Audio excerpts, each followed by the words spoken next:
I have made everything, I have kept alive with the water. Water is the source of life. সেই পানিকে কি করে দেওয়া হলো? সেই পানির সাথে সংযুক্ত ট্রিটি যেটা ওয়ার্ল্ড ব্যাংকের মাধ্যমে বন্ধিত, সেই বন্ধনকে ছিন্ন করা হলো 26 জন জীবনের জন্য, 26টা জীবনের জন্য।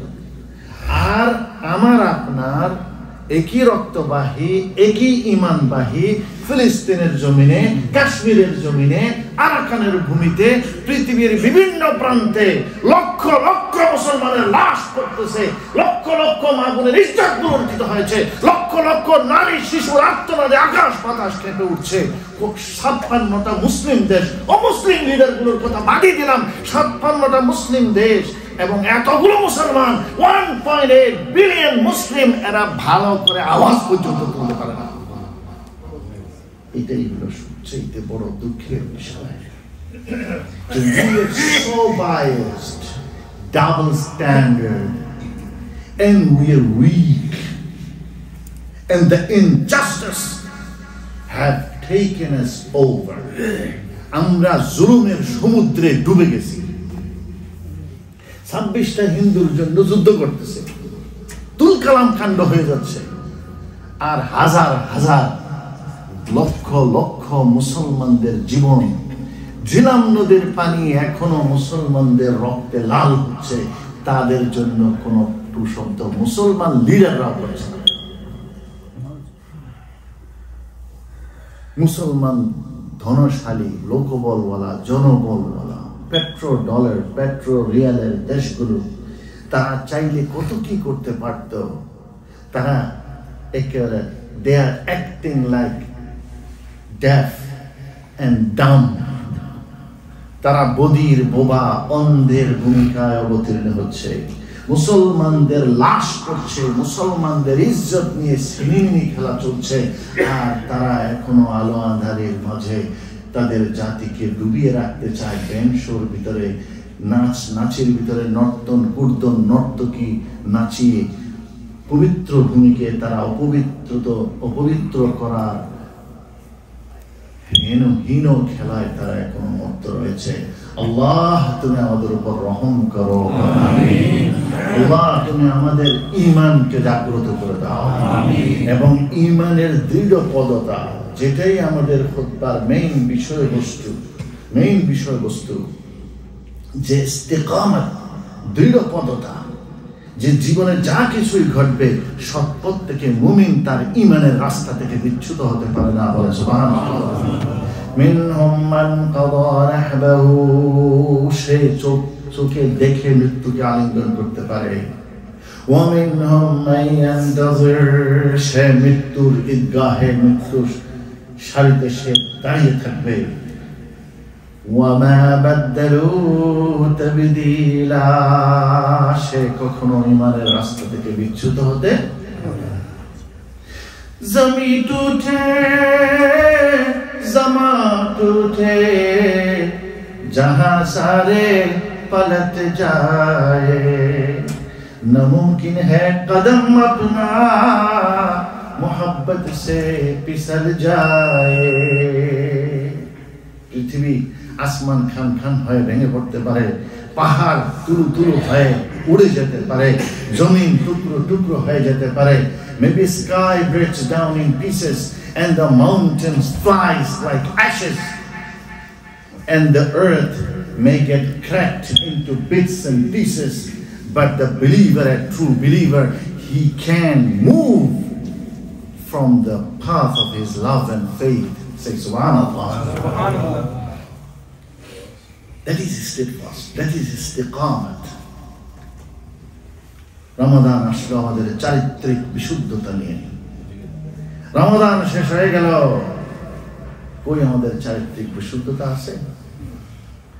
রমাদান এসেছে পরশ্রী কাতরতা দূর করার জন্য, আমরা তো এখনো হিংসার আগুনে জ্বলতেছি রে ভাই, হিংসার আগুনে জ্বলতেছি। হাসদের আগুন এখনো নিভাতে পারেনি মনের জগতে। হিংসার রেশারেশি আর বিভেদ, জুলুমের আগুন। রমাদান এসেছিল সহমর্মিতা শেখানোর জন্য, রমাদান এসেছিল ঐক্য দেওয়ার জন্য, আমাদেরকে এক করার জন্য। রমাদান এসেছিল আল্লাহর হক এবং বান্দার হক যেন নষ্ট না করে সেটা শেখানোর জন্য। আমরা আল্লাহর হক কতটুকু আমরা পালন করছি, বান্দার হক কতটুকু পালন করছি। মুসলিম কে? Who's Muslim? Who's a faithful person? মুসলমান কোন ভাই? কোন মুসলমান? Prophet sallallahu alaihi hadith, al-muslim man salima al-muslimuna min lisanihi wa yadihi। মুসলমান হলো ওই ব্যক্তি যার জিহ্বা থেকে এবং যার হাত থেকে অন্য মুসলমান নিরাপদ হয়ে গেছে। বলেন সুবহানাল্লাহ। আপনার হাত থেকে, আপনার জিহ্বা থেকে। আপনি তো সুযোগ পাইলেই গীবতের পশরা সাজায় দেন। দুইজন একত্রিত হলে তৃতীয় জন নিয়ে আপনার পরচর্চা শুরু হয়ে যায়। আপনি তো আরেকজনের দোষ দেখাতে ব্যস্ত ভাই। আপনি তো অহংকারে ফেটে পড়া লোক। আপনি কিসের অহংকার করেন? সামান্য একটু দায়িত্ব পেয়েছেন, সামান্য একটা পদ পেয়েছেন, এইটা ঠেলায় আপনি নিজের দোষ দেখেন না, খালি পরের দোষ খুঁজে বেড়ান। আপনি ফেরাউনের চাইতে বড় পদের অধিকারী। ফেরাউন তো বলেছিল আনা রাব্বুকুমুল আ'লা, আমি তোমাদের সবচেয়ে বড়। দুনিয়ার একচ্ছত্র অধিপতি ফেরাউন ছিল। সেই ফেরাউনকে আল্লাহ বাহরে কুলজুম, লোহিত সাগরের বিশাল জলরাশিতে নাকানি চুবানি খেয়ে তাকে ধ্বংস করে ছেড়েছে। আপনার পয়সা হয়েছে বেশি, নারকেল গ্যাস বেশি, প্রজেক্ট বেশি, আপনার ঘর বেশি কিনছেন, নিউ ইয়র্ক থেকে শুরু করে লস অ্যাঞ্জেলেস থেকে শুরু করে ঢাকার গুলশান থেকে শুরু করে বিভিন্ন বড় বড় শহরে, জাপানে, টোকিওতে, রাশিয়ার মস্কোতে, বিভিন্ন জায়গায় আপনার ধনবল, জনবল, লোকবল, আপনি বড় নেতা হয়েছেন। আপনি কারণ থেকে বেশি ধন সম্পদের অধিকারী মনে করেন নিজেকে। আর সেই কারণকে তার নারকেল গাছ সহ, তার প্রপার্টি সহ, বিজনেস সহ, তার ট্রেজারি সহ আল্লাহ তাআলা এই জমিনে দশায় ফেলেছেন। বলেন সুবহানাল্লাহ। কিসের অহংকার করেন? আপনি তো রঙের ফানুস, টিপ দিলে রঙের ফানুস যাবে ফাটিয়া। কিসের এত বড়াই করো? 2 দিনের দুনিয়া। কিসের বড়াই করো? আল কিবরিয়া ওয়ারিদাই, বড়াই হলো আল্লাহর চাদর। যেই জমিনে ভুলের পুতুল তুমি বড়াই করো, আল্লাহর চাদর নিয়ে আল্লাহর সাথে যুদ্ধ করো, টানাটানি করো, কত বড় বেয়াদব তুমি। একদিক থেকে জায়গা বলে নেন, ফোন বন্ধ করে দেন, কোনো কথা চলবে না, ইশারায় কথা হবে যদি বলতে চান, যদি প্রয়োজন পড়ে। আরেকজনের দোষ দেখা কত বড় অপরাধ, কত বড় ভাইরাস, কত বড় রোগ, অসুস্থতা, পাগলপন। এমন লোক আছে অন্যের দোষগুলো কাগজে লিখে পকেটে নিয়ে ঘুরে বেড়ায়। সামান্য একটা পদ পাইছে, মানে কার পিছনে যে লাগবে রে ভাই। কই বেকুব, নাবালক, হাগল ছাগল যখন দাঁত গজায় কাউরে না পাইলে বাপের পিছনে কামড় দেয়। আমাদের অবস্থা এমন হয়ে গেছে, কিছু না কয় নেই কাজ তো খই বাস, কোনো কাজ নাই। এখন সে আরেকজনের দোষ টুকরা কাগজে লিখে পকেটে করে বেড়ায়। দেখা হইলে তাড়াতাড়ি বাই করে কয় দেখেন কি করে কি করে। কত বড় জালিম আল্লাহর জমিনে আছে রে ভাই। এরকম জমি, এরকম জালিম যে নিজের দোষটা দেখে না। It's all about you. আপনি দোষ বার করলে সান্ডেরও কয়েকটা দোষ এখন বার করে দিতে পারবেন, সান্ডের মধ্যেও দাগ আছে, বলো না? It's all about you. Roman empire থেকে সুহেইব, ইরানিয়ান এম্পায়ার থেকে সালমান, আফ্রিকার জঙ্গল থেকে আফ্রিকার মরুভূমি নরসার্দুল বিলাল ইবনে রাবাহ, আফ্রিকার কাফরি কমিউনিটির বিলাল আল্লাহর রসুলকে দেখে চিনে ফেলল। আর প্রতিদিন এক ছাদের নিচে ঘুমাইতো। নিজের চাচা রক্ত আবু জাহাল, আবু লাহাব, উতবা, সাইবা একই গোত্রের, একই এলাকার, তারা নবীকে চিনতে পারল না। নসিব এটাকে বলে। কত বড় জালিম! আরেকজনের দোষ নিয়ে হে ঘুরে বেড়াইতেছে, তার কাজ কিছু নাই তো হে আরেকজনের দোষ বর্ণনা করে, খালি গীবত করে বেড়ায়। আল্লাহ তাআলা বলেন ওয়ালা তাজাসসু ওয়ালা ইয়াগতাব বা'দুকুম বা'দা, খবরদার গীবত করিও না, গীবত করিও না। ওয়ালা তাজাসসু, don't spy against each other, কারো বিরুদ্ধে লাগিও না, কারো দোষ খুঁজিও না, গোয়েন্দাগিরি করিও না, গিরিঙ্গিরাজি করিও না। কাশির গোয়েন্দাগিরি করো তুমি, গোয়েন্দাগিরি করিও না।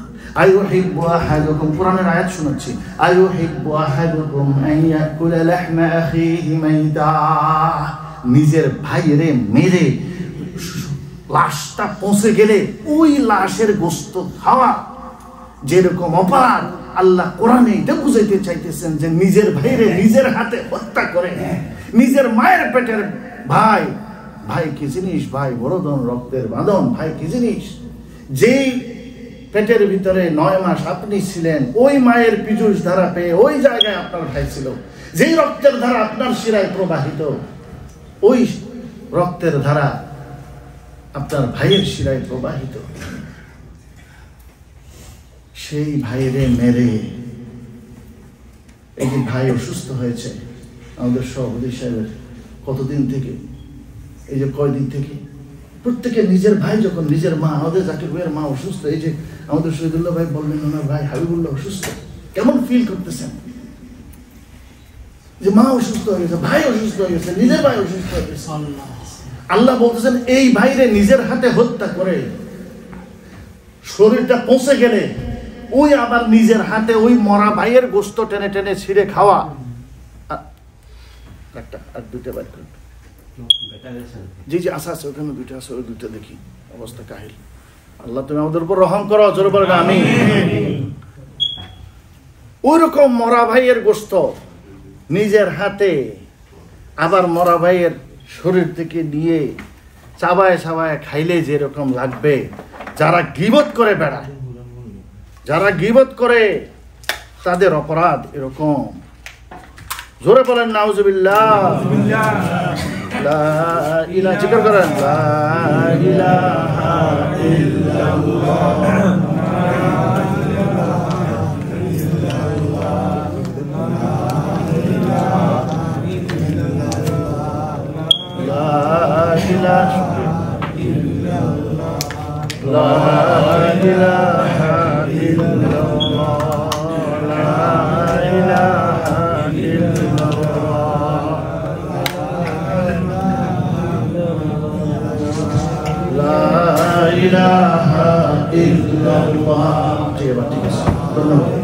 আগের গুলো পুরাতন বেটার ছিল।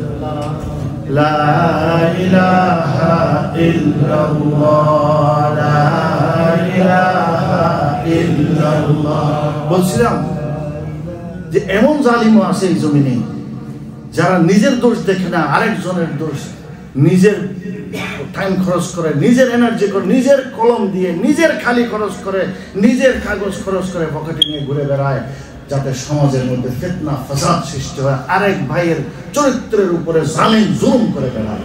এরকম জালিম পথে আছে, ঘাটে আছে, বাজারে আছে, ময়দানে আছে, মসজিদে আছে, মন্দিরে আছে, এরকম জালিম বিভিন্ন জায়গাতে ভরা। আল্লাহ তুমি এই সমস্ত জালিম থেকে তোমার এই জমিনকে মুক্ত করে দাও, জোরে বলেন আমিন। কত বড় অপরাধ, কত বড় অপরাধ। আল্লাহ রাসূল সাল্লাল্লাহু আলাইহি ওয়াসাল্লামের হাদিস আবু দাউদ বর্ণনা করেন, শুআইব আল-আরনাউত বলেন ওয়াল হাদিসু সহিহ, সহিহ ক্যাটাগরির হাদিস। قال رسول الله صلى الله عليه وسلم يا معشر من أسلم بلسانه ولم يدخل الإيمان في قلوبه ولم يدخل الإيمان في قلبه। ও কমিউনিটি, ও জাতি, যারা মুখে ঈমান এনেছো, যাদের কলিজায় এখনো ঈমান ঢুকে নাই, তাদেরকে বলতেছেন লা তাত্তাবিউ আওরাতিল মুসলিমিন, খবরদার অন্য মুসলমানের দোষ ত্রুটি তুমি কি করিও না, লিস্টি করিয়া পকেটে নিয়ে বেড়াইও না, আর এটা মুখ খুলিও না, এত বড় দুঃসাহস করিও না। মান তাতাব্বা আওরাত আখি, যে ব্যক্তি আরেকজনের, আরেক ভাইয়ের দোষ ত্রুটি খুঁজে বেড়াবে,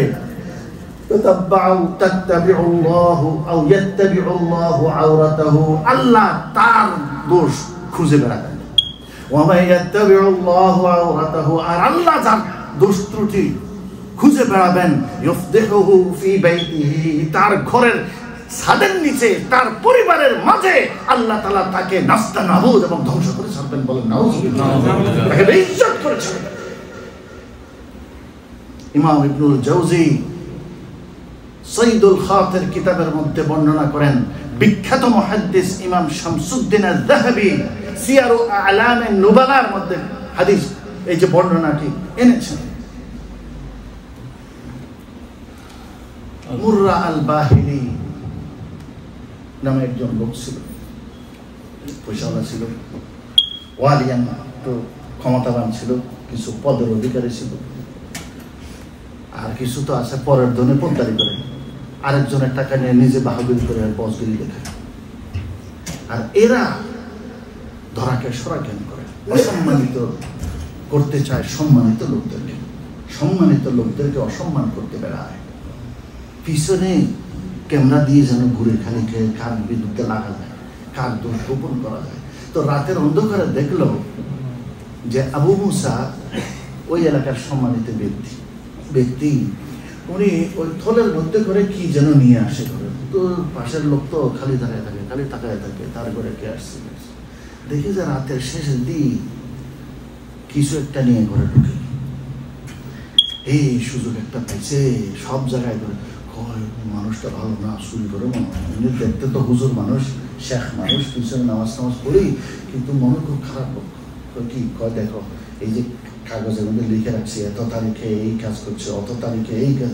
রাতের অন্ধকারে হাতের মধ্যে কি একটা ছিল, মনে হয় মদ ছিল, নাহলে চুরি করছে।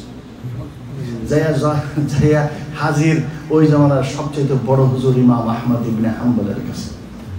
ইমাম আহমদ ইবনে হাম্বলের কাছে লাগাই দিছে।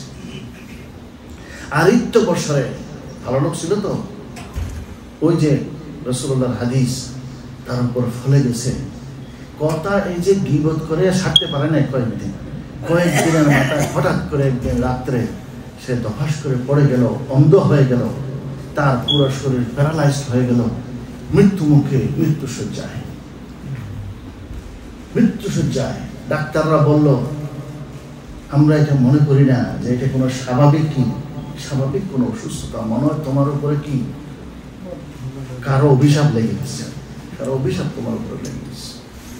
ইমাম আহমদ ইবনে হাম্বলের কাছে পৌঁছে গেল, কথা তো বলতে পারে না, জবান বন্ধ হয়ে গেছে। ওই যে মারতে চালাইতে রং জায়গায় চালাই ফেলছে, আর কথা বলতে পারে না। দুই চোখের পানি ছেড়ে দিয়ে হাতে কাগজে লিখে খালি মাফ চায় যে আমি না জেনে আমি ওই হুজুরের পিছনে লাগছিলাম, ওই হুজুরের বিরোধ করে বেড়াইছিলাম। তো ইমাম আহমদ ইবনে হাম্বল তিনিও কাঁদলেন আর কেঁদে বললেন এই হাদিসটা যে আল্লাহ রসুলের হাদিস, যে কোনোদিন কারো অভিশাপ নিও না, কারো পিছনে লেগে। কারণ যখন আল্লাহ তাআলা তোমার পিছনে লাগবেন, তখন তোমার পরিবারের সামনে তোমাকে উন্মুক্ত করে ছাড়বেন। এবং এই লোকটা কিছুদিন পরেই মারা গেল, কয়েকদিন পরেই মারা গেছে।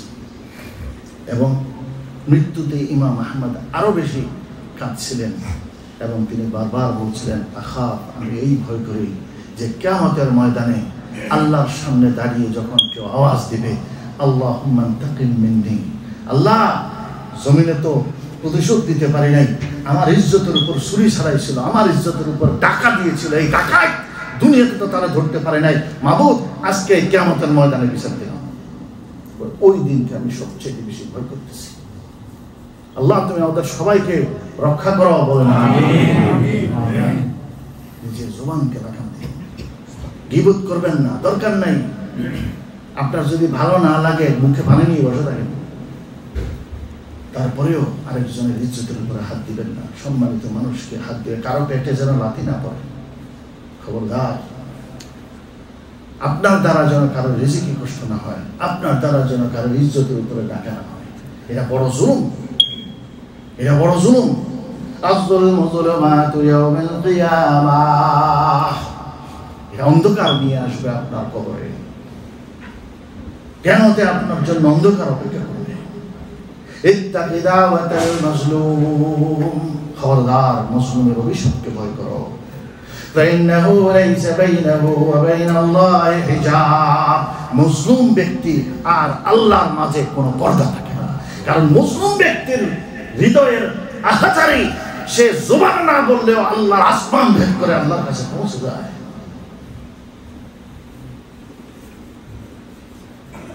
আরেকটি হাদিস, একটা তিরমিজি, একটা আবু দাউদ, আরেকটি সহিহুল জামে, বুখারীর একটা হাদিস, একটা সহিহুল জামে হাদিস। আল্লাহ রাসূল বলেছেন, ইত্তাকি দাওয়াতাল মাজলুম, খবরদার খবরদার মজলুম কা আহ কো ডরো, মজলুমের কলিজা ফাটা চিৎকারকে ভয় করো। ফাইন্নাহু তাহমিলুহুল গামাম, মজলুমের যখন কারো মনে কষ্ট লাগে না, তার মনের কষ্টের এই উহটা আল্লাহ রসুল বলতেছেন আসমানের মেঘমালা বহন করে আল্লাহর কাছে নিয়ে যায়। ফেরেশতা তো আছে, গমন মানে মেঘমালা। কয়টি আর ইবাদত তোমার আছে যে তুমি নিজে বুঝে শুনে তোমার ইবাদতগুলো তুমি ধ্বংস করে যাচ্ছ? কখন আমাদের চুল পেকে সাদা হয়ে গেছে, দাদা হয়ে গেছি, বাবা হয়ে গেছি, ভাই হয়ে গেছি, স্বামী হয়ে গেছি, এরপরেও যদি নাবালকের মতো কাজ আমরা করতে থাকি, এর চাইতে দুঃখের কিছু হইতে পারে না। আল্লাহ তুমি আমাদের সমাজকে গীবত মুক্ত সমাজ করে দাও। আমিন।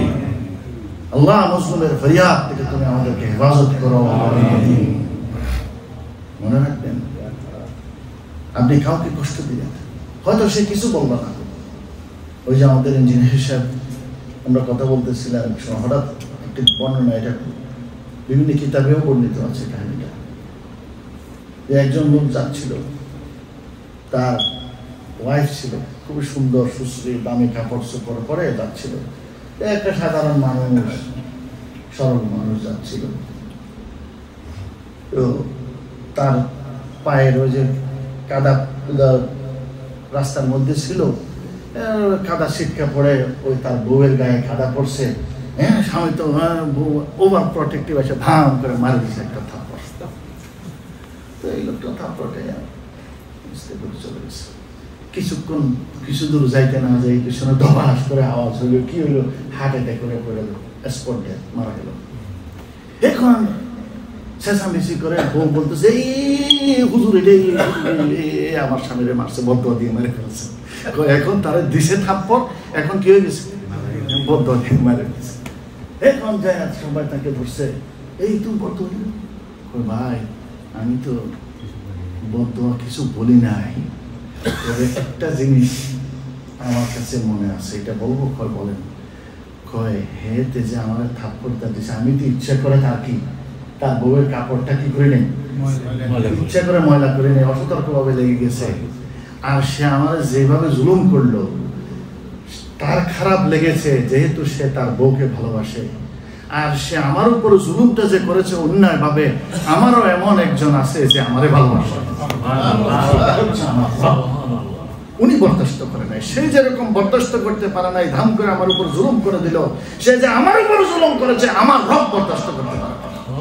আমার রবের সাথে আমি রাত্রে কথা বলি, আমার রবের সাথে আমার একটা গোপন সম্পর্ক আছে। মানুষ যখন ঘুমিয়ে থাকে, আমি ওই রবের সাথে কথা বলি। মানুষ যখন দুনিয়ার মোহমত্ততায় মত্ত থাকে, আমার অন্তর সেই রবের দিকে, সেই রবের সাথে কানেকশন করে। হয়তো ওনার খারাপ লেগে গেছে। কোরআনের সূরা ইউনূসের 23 নম্বর আয়াতে আল্লাহ বলেছেন, ইন্নামা বাগয়ুকুম আলা আনফুসিকুম, খবরদার নিজে যে ভুল ধরাকে সরা জ্ঞান করার সামান্য টুকু পথ পাইয়া তুমি সবকিছু ভুলে গেছো, নিজেকে হাইয়েস্ট অথরিটি মনে করতেছো, নিজেকে মনিক মনে করতেছো। তোমার অধীনের কাউকে, তোমার ব্যবসায় কাজ করে, তোমার অফিসে কাজ করে, তোমার জমিনে কাজ করে, তোমার খেতে কাজ করে, তুমি মনে করতেছো তার মালিক তুমি হয়ে গেছো। যেই মাস 9 মাস পেটে ধারণ করে রক্তের বিজুষ দ্বারা দিয়ে দুধ দিয়ে বড় করেছে, সেই মা তাকে দাস বানাইতে পারে নাই, আর তুমি মনে করতেছো তুমি তার দাস হয়ে গেছো, তুমি তাকে দাস করে ফেলছো, তুমি তার মুনিব মালিক হয়ে গেছো। উমর রাদিয়াল্লাহু আনহু বলেন, মাতাস্তাবাতুমুন নাস, কখন মানুষকে দাস বানিয়েছো? ওয়াকাদ ওয়ালাদাত উম্মাহাতুহুম আহরারা, their mothers gave them birth as a free human being on this earth. যেই মা 9 মাস কলিজার বিজুস দ্বারা পান করিয়ে নিজের নারী সেরা ধনকে জমিনে স্বাধীন সত্তা হিসেবে জন্ম দিয়েছে, সেই মানুষটাকে তুমি নিজের দাস বানিয়ে মনে করছো, তার জুলুমের উপরে তাকে জুলুম করতেছো, তার ইজ্জতের উপরে হানা দিচ্ছ, যেমন তেমন তোমার জিহ্বা একটা আছে কেজির মতো, যেমন তেমন তার বিরুদ্ধে তুমি কথা বলতে পারো, তার সম্মান হানি করতে পারো। কত বড় জুলুম, কত বড় জুলুম! তোমার কি কোনো খেয়াল আছে? আকল কি হাঁটুর নিচে আছে নাকি কোথায় আছে তোমার? কেমনে তুমি আরেকজনের ইজ্জতের উপরে তুমি হানা দিতে পারো? কেমনে তুমি আরেকজনের গীবত করতে পারো? আল গীবাতু আশাদ্দু মিনাজ জিনা। জিনা করো, জিনা করো, জিনা করলেও তার চাইতে কম গুনাহ হবে যদি কারো মৃত ভাইয়ের গোশত খাও, মানে গীবত। কারো ভালো মানুষের তুমি গীবত, গীবত মানে কয় না এটা হক কথা, হক কথাই তো গীবত, না হক কথা তো তুহমত, না হক কথা তো এলিগেশন, হক কথাই তো গীবত। যেটা তুমি তার সামনে বলতে পারবে না, এটা পিছনে বলতেছো। সামনে বলতে তোমার জিহ্বা কাঁপবে, সংকোচ লাগবে, এইটা কথাটা পিছনে বললে এটা গীবত। এইটাই হলো একটা বড়। ইমাম শামসুদ্দিন যাবে কিতাবুল কাবায়েরের ব্যাখ্যা গ্রন্থে লেখা আছে, কয় ৩০ বার জিনা করলেও একবার গীবত করার গুনাহ পরিমাণ গুনাহ হবে।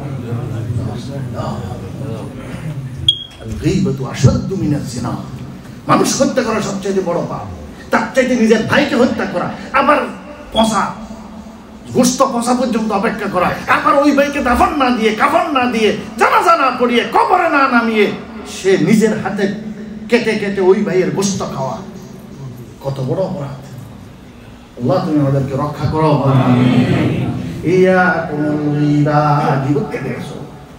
ওয়ালা তাজাসসু, ডোন্ট স্পাই এগেইনস্ট আদার, অন্যের দোষ খুঁজিও না। ইয়াকুম ওয়া তাতাব্বুআল আওরাত, মানুষের দোষ খুঁজিও না, মানুষের পিছনে পড়িও না। শুধু পুরুষ না, পুরুষ মহিলা সবাই। দুইটা মহিলা, আবার মা বোনদের কিছু কথা বলে শেষ করি। দুটো মহিলা, একটার নাম ছিল ওয়াহিয়া আর একটার নাম ছিল ওয়াহিলা। একটা হইল নূহ আলাইহিস সালামের বিবি, আর একটা হইল লূত আলাইহিস সালামের বিবি। একটা স্বামীর মধ্যে স্বামী হইল হাগল, স্বামী হইল কি পাগল। স্বামীর মানে কিছু বউ এমন আছে রে, বলে যে no wife, no life without wife, but wife can act like knife. এক স্বামী বলতেছে, জানো তুমি যে আমরা সবসময় খালি আমার দোষ দেখো, আমি তো কিন্তু অনেক এখন মর্তবার অধিকারী হয়েছে। কয় কি? কয় যখন ওই যে মূলা খাটতে বসছিলা, তুমি উপরের দিকে দেখছিলা? কয় দেখছিলাম। কয় কি? কয় দেখছিলাম মানুষ একটা আকাশের মধ্যে ফাঁকির মতো উড়তেছিল, উড়ে গেছে। কয়টা কে ছিল জানো? কয় কে? কয় এটা আমি ছিলাম। মানে আমি এত পাওয়ারফুল মর্তবাওয়ালা হয়ে গেছি যে বউরে তো কোনোভাবে কনভিন্স করানো যায় না। তা আজকে বউ যখন মূলা কাটতে বসছে, শাক কাটতেছে, এই সুযোগে একটা আকাশের মধ্যে কি কারামত দেখাই, মানে আকাশের মধ্যে উড়ে দেখাই বউরে যে কি পরিমাণ পাওয়ারফুল হয়ে গেছি।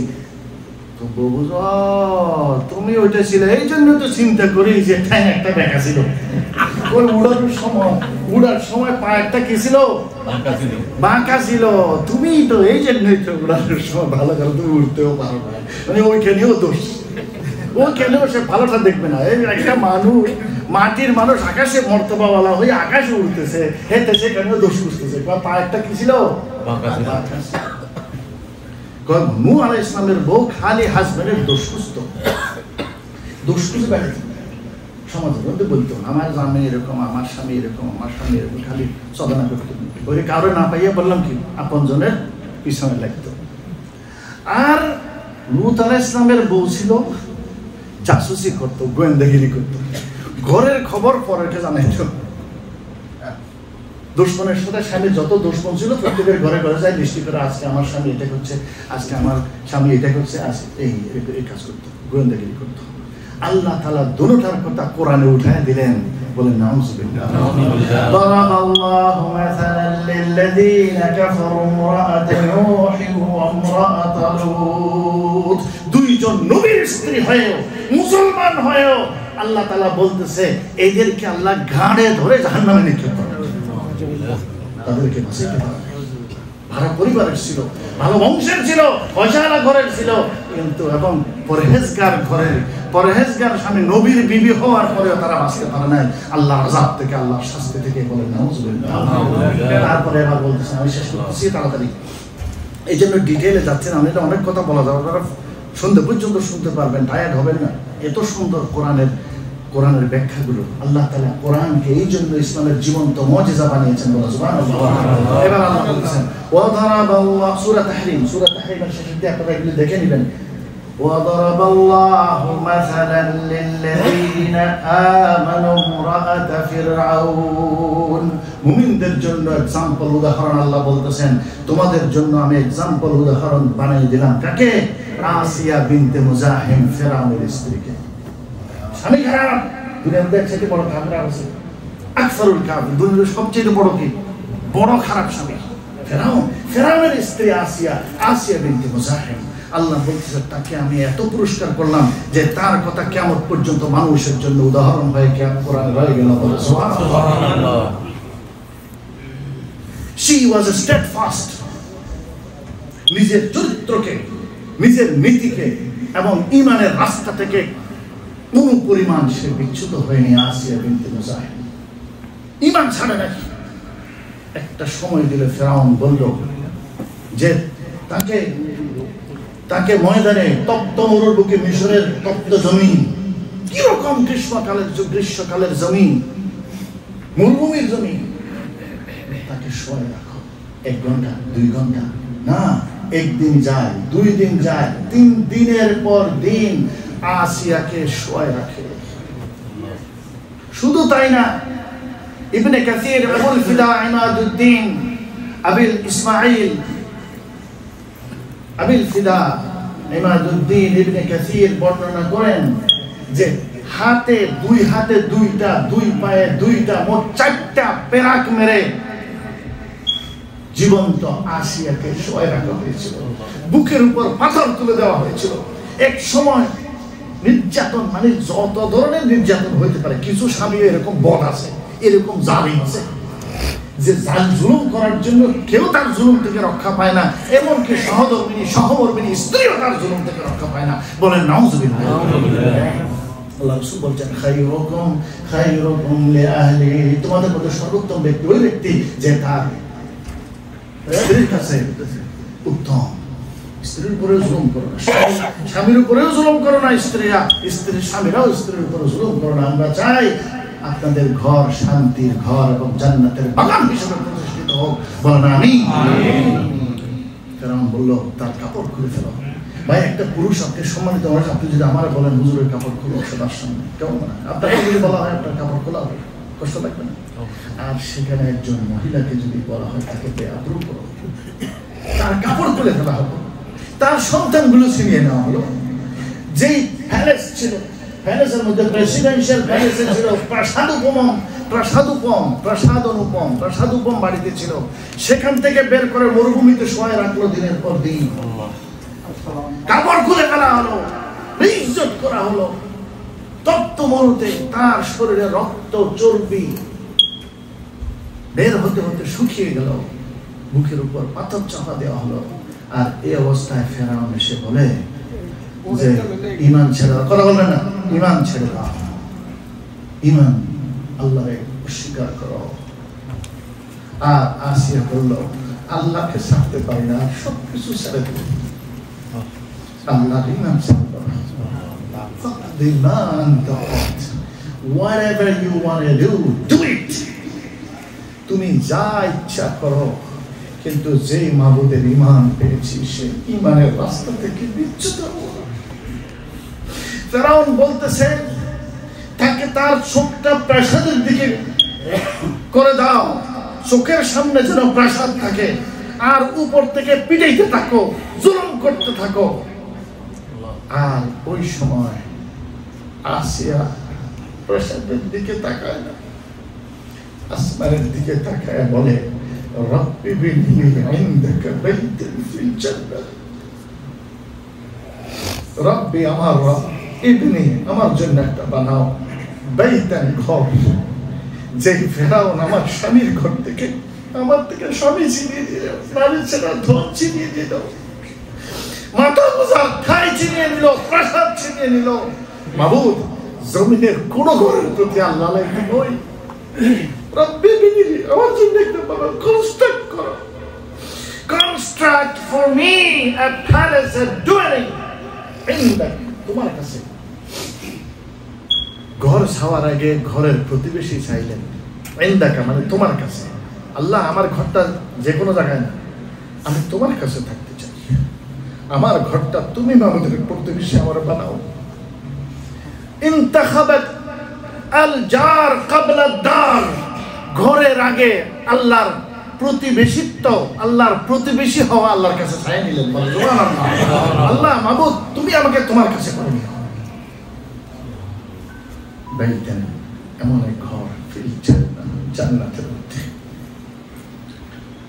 মাবুদ, মালিক, তুমি জান্নাতে তোমার পাশে আমার একটি ঘর বানিয়ে দিও। মালিক, তুমি জান্নাতে তোমার পাশে আমার একটি ঘর বানিয়ে দিও। রব্বি বিনি লি ইনদাকা বাইতান ফিল জান্নাহ। দুনিয়ার এই ঘর চাইলাম না। ফেরাউন, মিশরের লোকেরা টেকনোলজি ছিল তো, সভ্যতার শীর্ষ ছিল, বড় বড় পাথর উপরে উঠাইত, লক্ষ লক্ষ কেজির টনকে টন পাথর উপরে উঠাইতো, পিরামিড বানাইতো। আপনারা জানেন, ফেরাউন বলল, বিশাল প্রকাণ্ডে একটা পাথর পাহাড়ের উপরে নিয়ে যাও, আর ওখান থেকে পাথর ছেড়ে দাও, এই আসিয়া যেন পিষে মরিচের বাটার মতো যেন পিষে সে ধ্বংস হয়ে যায়, আর সে পিষে যাওয়ার আগে তার চোখ দিয়ে যেন প্রাসাদ দেখে, আমার প্রাসাদ দেখে দেখে মরে। আর আল্লাহ তাআলা আসিয়া যখন এই দোয়া করলো, রব্বি বিনি লি ইনদাকা বাইতান ফিল জান্নাহ, আল্লাহ তাআলা ফেরাউনের লোকেরা পাহাড়ের উপর থেকে পাথর ছেড়ে দিল, বিশাল বিশাল পাথর পাহাড়ের উপর থেকে গড়িয়ে পড়তেছে। আর আসিয়া পর্যন্ত পৌঁছার আগে আল্লাহ তাআলা নির্দেশ দিলেন, 7 আসমানের সমস্ত দরজা খুলে দাও, সমস্ত জান্নাতের দরজা জানালা খুলে দাও, আমার জান্নাতে আসিয়ার ঘর দেখে দেখে যেন সে জমিন থেকে উপরে উঠতে পারে। ওই পাথর আসিয়ার দেহ স্পর্শ করার আগে আল্লাহ তাআলা আসিয়ার রূহ সহ, এক বর্ণনা আছে, আসিয়ার শরীরকে আল্লাহ সোজা জান্নাতে উঠায় নিলেন। সুবহানাল্লাহ। رب ابن لي عندك بيتا في الجنة ونجني من فرعون, আল্লাহ ফিরআউনের মতো জালিম থেকে নাজাত দাও, ওয়াহমালিহি, এবং তার জালিম আমল থেকে আমাকে নাজাত দাও। আর আল্লাহ তাআলা এমন নাজাত দিলেন যে আসিয়ার জন্য এই জমিনে আর কোনো কবর থাকলো না।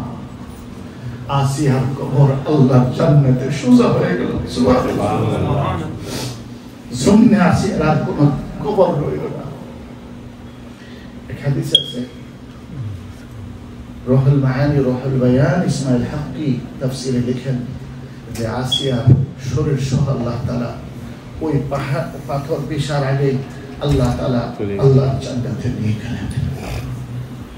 আল্লাহ রাসূল বলেন, আফদালু নিসাইল জান্নাতি আরবা'a, জান্নাতের সর্বোত্তম সর্বশ্রেষ্ঠ নারীরা 4 জন, খাদিজা বিনতে খুয়াইলিদ, ফাতিমা বিনতে মুহাম্মদ, আসিয়া বিনতে মুজাহিম, ফিরআউনের স্ত্রী আসিয়া, আর মারইয়াম বিনতে ইমরান।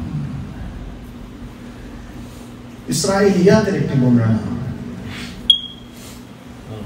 আল্লাহর রাসূল তার প্রিয়তমা স্ত্রী খাদিজা মৃত্যুর পূর্ব মুহূর্তে রাসূল বলতেছেন, খাদিজা সাল্লিমি আলা যাওজাতি ফিল জান্নাহ, জান্নাতে খাদিজা স্বামীর হাতে স্ত্রী যদি মরতে পারে, এর চাইতে বড় ভাগ্য পৃথিবীতে আর কিছু হতে পারে না। সুবহানাল্লাহ।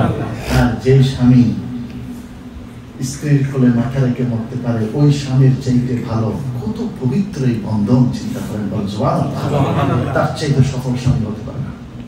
খাদিজা আল্লাহর রাসূলের হাতের উপরে ইন্তেকাল করেছেন, রাসূলের কোলে, আর আল্লাহর রাসূল আয়েশার কোলে ইন্তেকাল করেছেন, বল সুবহানাল্লাহ। আরে মানুষ প্রেমের কথা বলে, ভালোবাসার গল্প শোনায়। ইসলাম যেই ভালোবাসার, যেই পুত পবিত্র ভালোবাসার বন্ধন, যেই ঘর শান্তির পরশ ইসলাম দেখিয়েছে, দুনিয়াতে আর কেউ দেখাতে পারবে না, বলে সুবহানাল্লাহ। খাদিজা বলেন মৃত্যুর আগে, ইয়া রাসূলুল্লাহ, আমি তো আপনার স্ত্রী, আমি ছাড়া তো আপনারা কোনো স্ত্রী নেই।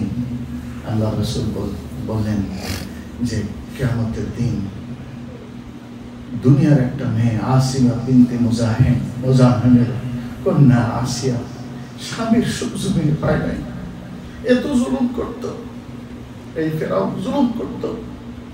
আল্লাহর কাছে চাইছিল একটি ঘর, রব্বি বিনিলি ইনদাকা বাইতান ফিল জান্নাহ, কয় আল্লাহর কাছে চাইছিল ঘর, আল্লাহ তো ঘর দিলেন, ঘরওয়ালাও দিলেন, বলে সুবহানাল্লাহ। বলে যে জান্নাতে আমার সাথে আসিয়ার বিবাহ হবে, বলে সুবহানাল্লাহ। খাদিজা, তোমার সাথে তো আসিয়ার দেখা হবে, আমার সালাম জান্নাত দিন।